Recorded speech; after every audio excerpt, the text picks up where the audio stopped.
librarians, clients, and friends. First of all, we hope that you're all doing well in this challenging COVID-19 situation. Actually, we miss having you all in our offices and being in much closer and more personal contact.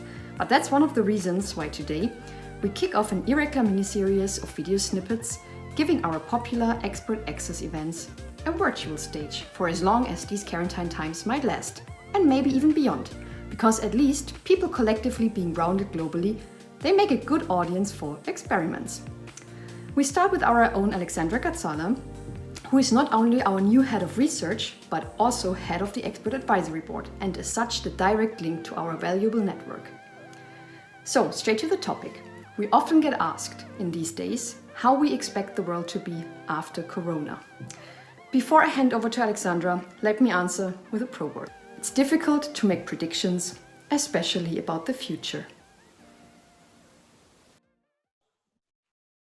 Thanks, Katharina, and hi everyone. Welcome to my living room.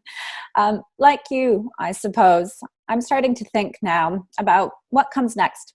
The best thing to do in such situations, I think, is to focus on the few things we do know, the known knowns rather than the known unknowns, if you will. And here history offers us some lessons. And one of the biggest lessons, I think, is that necessity is the mother of innovation. So our ability and our willingness to solve problems is about to take off. I recently spoke with Laurenz Apiarius, our blockchain expert, and he was remarking on the huge digitalization that he's already starting to see, including the integration of blockchain technologies into certain companies. Digital transformations that weeks ago seemed to be ages away are happening rapidly, and business models are starting to adjust. And I think this is just the beginning. After the Great Depression, for instance, the years that followed, it was, of course, a period of significant financial pain. But those years, they also brought us things like radar and nylon and the photocopier and helicopters and even the concept of frozen foods, which I think we're finding is especially important for us today. It was a time of intense problem solving because people had no other choice.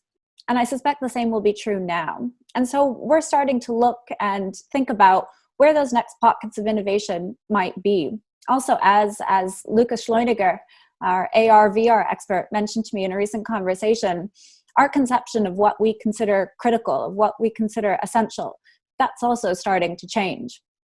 And so innovation is likely to take off in not only remarkable, but also probably some unexpected ways. And so here at the Singularity group now, we're thinking about how to think about what comes next. So stay tuned.